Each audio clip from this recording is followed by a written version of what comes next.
Hey YouTube, welcome back to talk about some wallets today.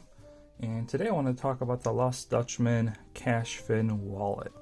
So a quick summary, if you haven't seen my previous video, this is the Cash Fin that I kind of modified down just to make it more manageable. You can check that video out to see kind of what I did and why. But wanted to kind of talk about this wallet. So it's been about 2 months.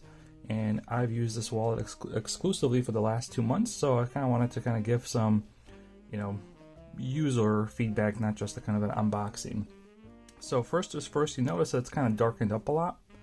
That is in part due to me using some leather honey on it. So after I modified this and kind of trimmed this down, I applied around the perimeter some leather honey to kind of smooth it out and get rid of some of the fuzzies. And then as I was handling with my hands, it kind of got here and there. So that's why it kind of darkened up a little bit. But if you never use leather honey, it's good for the leather anyway, but it can darken up like color leathers. But I think over time is that it'll kind of come back. But either way, it doesn't matter to me.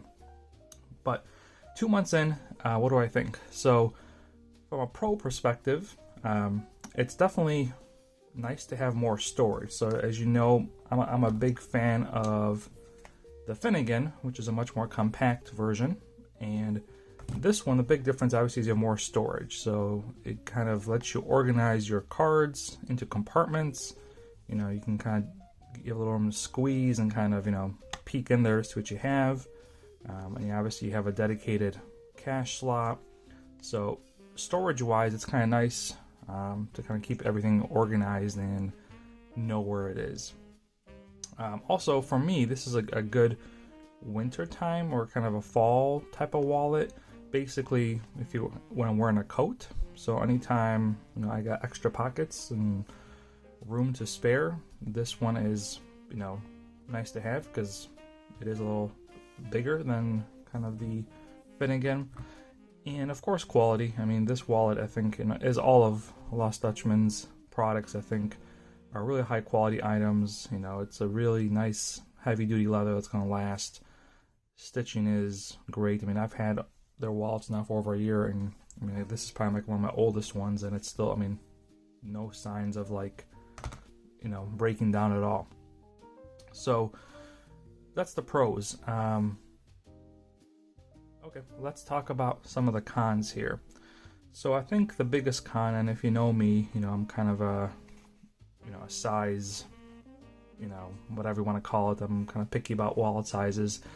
This wallet is a little too large for me for kind of to be my main wallet. In the winter time, it's fine because I can throw it in my jacket pocket.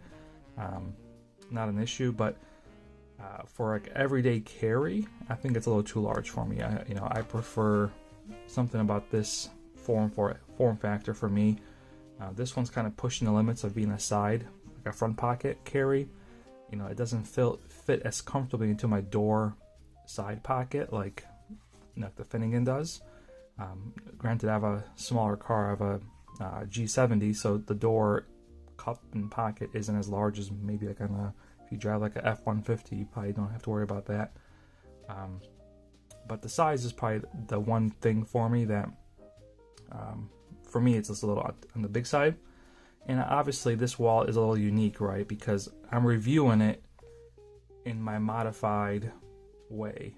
If this was kind of kept stock, I wouldn't even have lasted, I think, 2 months with this wallet. So take that kind of into consideration, that I'm reviewing it as kind of the fat fin, as I dubbed it, not as the cash fin.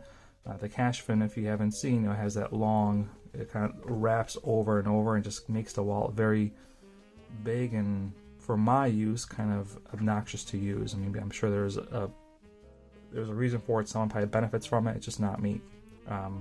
So in this format, it's fine to use. So those would be the only cons. Obviously, is that it requires to be modified, and then it is a little, it's a medium-sized wallet, I would say. So would I recommend it? Hard to say. It's definitely not my favorite. I still prefer the Finnegan, and then I'm probably going to start, I haven't used this one yet, but the thin fin next, I'm excited to try. So it's definitely not going to win me over as my daily carry. The Finnegan is still the reigning champ for me. But for someone who doesn't mind the added kind of size, they're not on a pocket diet like me. And the reason I do that is I carry a lot of stuff. So in addition to a wallet and a large cell phone, keys sometimes, I carry sometimes a pocket knife usually. Sometimes I carry like ones like tactical pens. I usually carry a firearm. So I just have a lot already on me. So anything I can reduce helps. So if you're not really concerned about the size, is this a good wallet? I'm not so sure, because it kind of puts it into the range of the Hobei and the Johnny wallet. And quite frankly, if I'm going to carry a wallet, if I would have to pick between the Hobei or the Cashfin, I'd probably take the Hobei. It is a tad larger, it's about a little bit taller and a little bit wider, so it is a little bit larger. But this one, obviously, ease of use is a little better because you don't have to kind of unroll the whole thing. You can just tuck it to the side, and then you've got multiple compartments here for organization and cards. So if I were to move up to kind of one of these kind of, I'll call them medium-sized wallet, and I had to pick between the Cashfin or the Hobei, I'd probably go with the Hobei. And another one that worth considering is a Johnny wallet. Very similar in style. You kind of have your cash slot, and you do have a compartment in there. The problem with this one is the compartment separator is kind of deep down there, so it's kind of hard to find it. Where this one is right up top, so you can easily insert. This one you kind of have to consciously check for it. But this one's a little thinner, I feel like, than the Cashfin. Anyways, I hope this kind of helps you out a little bit to kind of get an understanding of this wallet a little better.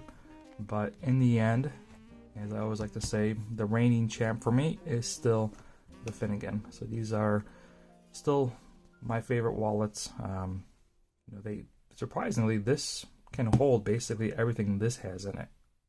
Albeit this does it a little more comfortably, because the one thing also to factor in is that these leather dividers, they're about the size of like 2 credit cards. So you have 2 of these dividers, so that's basically like carrying 4 extra credit cards. So that those dividers kind of come at a at a cost, and then obviously to get them stitched in there and worked in there, you kind of adds a little more bulk to the wallet, which is fine. It is easier to use, but I think in the end, if you are okay with this size of wallet, I'd probably give the nod to the Hobei, or even the Johnny wallet. If you're a cash user, this cash slot is a big advantage over the Hobei, because the Hobei you kind of have to, fold it in like a third and kind of dig for it there. I think you can even insert like this and fold it over too if you want. I just never do it that way. So it's a toss-up between which 3, but in the end, I would probably rank this one third. So I would probably take the Hobei 1, Johnny 2, and then I don't know. I think these are probably tied for 2, but this one's probably the winner of the larger segment. But overall, am I going to convert? No, I'm staying with the Finnegan. But next on deck is I'm going to try this thin fin. So I haven't used this one yet. I got it 2 months ago with the other one, but I'm going to probably switch to this one soon, and just to see if this one can dethrone the reigning champ. So thanks for tuning in. I'll be back hopefully in a couple months to let you know if the thin fin can take down the champ. But until then, have a great rest of your day. Thanks for watching.